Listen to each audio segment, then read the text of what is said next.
The loudest person in the room rarely wins.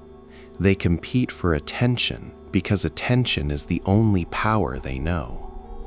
The truly powerful don't compete, they observe. Nietzsche understood this deeply. He believed that most people reveal themselves not through what they hide, but through what they cannot stop expressing. Their need to be seen, their need to be validated, their fear of being ignored. Noise is not strength, it is exposure. The quiet person unsettles the room, not because they are mysterious by strategy, but because they are not leaking themselves. They are not explaining their value. They are not performing identity. They are present, and presence creates gravity. Most people speak to reduce discomfort. Silence forces them to confront it. Nietzsche wrote extensively about self-mastery, not as control over others, but as control over one's own impulses. The smartest people win without saying anything, because they have already won the internal war. They are not reactive. They are not compelled to respond to every provocation. They do not need to announce their position. They let others reveal theirs. When someone speaks constantly, they give away information. Their insecurities leak. Their intentions surface. Their emotional state becomes readable. Silence, on the other hand, gathers information. It allows patterns to emerge. It creates asymmetry, and asymmetry is power. This is not manipulation. Manipulation requires fear. Presence requires nothing. The quiet person is often misunderstood. They are called arrogant, shy, passive, or disengaged. But in reality, they are simply selective. They understand that words are a currency, and like any currency, inflation reduces value. When everyone speaks, words lose weight. When few speak, words land. Nietzsche believed that most people live externally, shaped by approval, driven by reaction, addicted to comparison. They speak because silence would force them to face themselves. Silence removes distraction. It exposes inner noise, and many people cannot tolerate that. The smartest individuals do not rush to be understood. They understand first. They do not rush to correct others. They let time do the correcting. They do not interrupt. They observe rhythm, tone, contradiction. They notice who speaks from fear and who speaks from clarity. Winning without saying anything does not mean avoiding speech.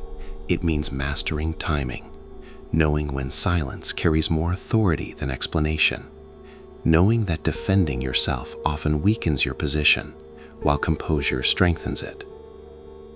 Nietzsche warned against people who are too eager to be right. The need to convince often reveals inner doubt. The need to dominate conversation often reveals lack of grounding. True confidence does not announce itself. It stabilizes the environment around it. Have you noticed how calm people change the temperature of a room? Not by force, by steadiness. Others slow down around them. Voices lower. Postures shift. This is not coincidence. Nervous systems synchronize. The grounded person becomes the reference point. This is why silence is unsettling. It does not give others emotional feedback to work with. It does not reward ego. It does not confirm status. And so people project onto it. They fill the silence with their assumptions. And in doing so, they expose themselves. The quiet observer does not need to bait, provoke, or posture. They let others talk themselves into visibility. Nietzsche believed that strength begins with restraint, not repression, restraint. The ability to feel impulse and not obey it, to feel anger and not leak it, to feel the urge to explain and choose stillness instead. Silence is not emptiness, it is containment. When you stop over-explaining, people listen more closely when you do speak. When you stop reacting instantly, your reactions carry weight. When you stop chasing validation, it begins to find you. Not because you want it, but because you no longer depend on it. The smartest people win without saying anything because they are not trying to win socially. They are not negotiating their worth in public. They have already decided who they are privately. Nietzsche called this self-definition the beginning of freedom, when you no longer allow the crowd to pull words out of you, when you no longer let discomfort dictate expression, when you no longer perform yourself for acceptance. Silence becomes a filter. Only what matters passes through. This is why presence feels powerful. It is rare. Most people are fragmented, part of them speaking, part of them watching how they're perceived, part of them anticipating response. The present person is whole, and wholeness is felt instantly. Winning without saying anything is often misunderstood as a form of dominance, as if silence is a tactic meant to intimidate or control. But true silence has nothing to do with domination. It comes from alignment. When a person's inner state is stable, when their thoughts, emotions, and intentions are not pulling in different directions, their presence becomes coherent. And coherence changes how the world responds to you. People sense stability long before they understand it intellectually. A person who is grounded does not rush to explain themselves, does not scramble to defend their position, and does not react emotionally to every challenge. This lack of reactivity creates uncertainty in others, not fear, but hesitation. Not because you threaten them, but because you do not offer obvious points of weakness to push against. Most conflict escalates not because of disagreement, but because of emotional leakage. Tone, urgency, defensiveness, and the need to be validated all reveal where someone is unstable. When those signals are absent, the interaction changes. The person across from you slows down. They choose their words more carefully. They become aware of themselves. Silence acts like a mirror, and many people are uncomfortable with what it reflects. Nietzsche warned that those who constantly seek agreement are not strong, they are dependent. The need to be affirmed externally reveals that authority has not been established internally. When someone speaks in order to be accepted, to be liked, or to be validated, their words carry less weight. They are negotiating their position in real time. Authority does not emerge from negotiation. It emerges from self-possession. True authority is not something you take from others. It is something you assume within yourself.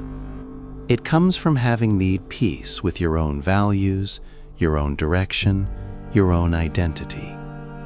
Once that internal agreement exists, you no longer need constant external confirmation. And paradoxically, this is when others begin to recognize your presence as solid. The quietest man in the room is often misjudged. In a culture that rewards noise, silence is mistaken for ignorance. But silence is not absence, it is attention. The quiet observer is tracking patterns, inconsistencies, emotional shifts. They are learning the room rather than trying to dominate it. They understand that most people reveal everything when given enough space to speak. Waiting is not passivity. It is patience guided by awareness. The quiet person does not rush to fill the air because they are not afraid of it. They allow moments to unfold. They allow others to show their priorities, their insecurities, their intentions. By the time the quiet person speaks, the landscape is already clear. And when they do speak, if they choose to, their words land differently. Not because they are louder, but because they are rarer. Not because they are aggressive, but because they are precise. People listen when silence breaks intentionally. Words that emerge from restraint carry gravity. Real power does not announce itself because it does not need to. Announcement is a form of compensation. It tries to manufacture influence instead of embodying it. Presence, on the other hand, is felt without explanation. It stabilizes the environment rather than competing within it. Most of the time, silence communicates more than words ever could. It communicates self-trust. It communicates emotional discipline. It communicates that you are not governed by impulse or reaction. And in a world saturated with noise, this kind of silence is not weakness, it is strength refined. Winning without saying anything is not about outplaying others, it is about mastering yourself.